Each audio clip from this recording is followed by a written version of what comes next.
Hello everybody and welcome back to the Collector's Outpost here. I actually just got back from Universal Studios down in Florida and we stopped off to see the Wizarding World of Harry Potter. This place is so well done, so it really inspired me to come home and give a little unboxing and an overview of the figures I have from Harry Potter and Voldemort. In this video we're just going to take a look at Harry Potter. I stumbled across these when I was just floating around the Sideshow website, and I was like, I have to have these. These things are amazing. These fantastic figures were made by Star Ace Toys. They did a fairly good job on the figures that I found online. I believe there are more outside of just these two. I just haven't come across them. I'm sure you can find them somewhere in the interwebs. With no further ado, let's get him out here and take a look at everything he comes with and take a look at that head sculpt. I think it's pretty good. Some of the paint apps could be a little better. But nevertheless, it's a great figure. I'm really happy to have this on my shelf. So you can see he comes with a few hands here. The golden egg, the Triwizard cup, firebolt broomstick, and the nice stone stand that has an LED light in it, which you can put the egg or the cup on and it'll illuminate it from the bottom. So that's pretty cool. Now here's one of the ways I think this figure falls apart if you really give it a look. The paint applications on the skin have no texture or anything. It's like Barbie doll. You'll see the same thing with the face when we move over there. Here is the cup. The cup I think was done super well. The only thing that I think that could have made this better is if that was made out of metal and glass. But, you know, maybe at the price that's a little too much to ask. Now, they did the egg really well. You can actually go in there and close this guy up. It took me a second to figure out how to open, but you just grab it from the top of each little point there and just peel it open like a banana. Now, let me address these stands because these are the biggest pain in the butts ever. They're straight, they don't really bend, they just have like these little ball joints on the end, and they very much limit you on what you can do.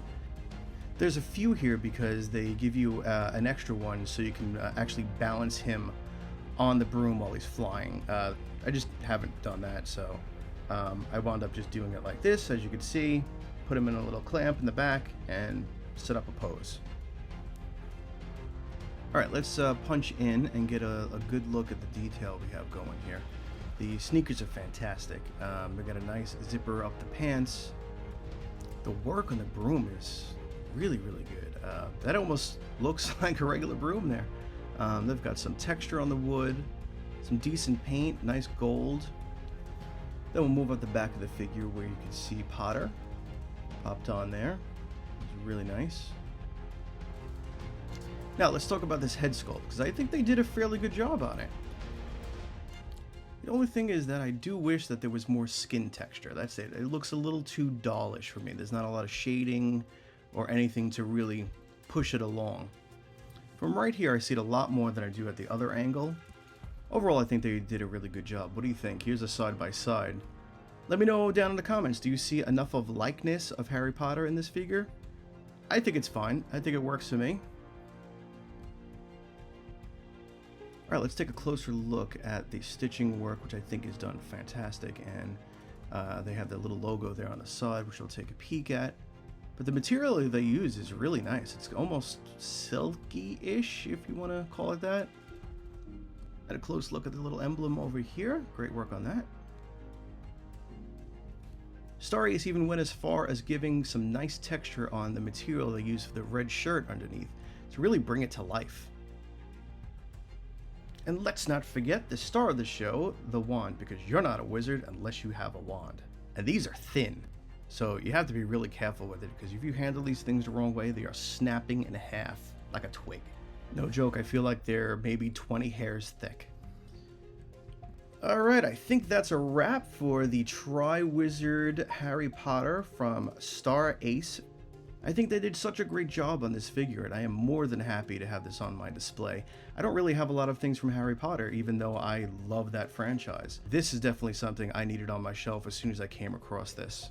Unfortunately, when we stopped off at the Harry Potter in Universal, I did not buy a wand because I spent all my money on 7 or 8 lightsabers over at Star Wars Galaxy's Edge, which is really where my heart is, so... Well, that's about it. Thanks so much again for stopping in at the Collector's Outpost. Jump down below the video, give this video a like, and subscribe to the channel, and ring that little bell. Happy collecting, everybody, and I'll see you on the next video.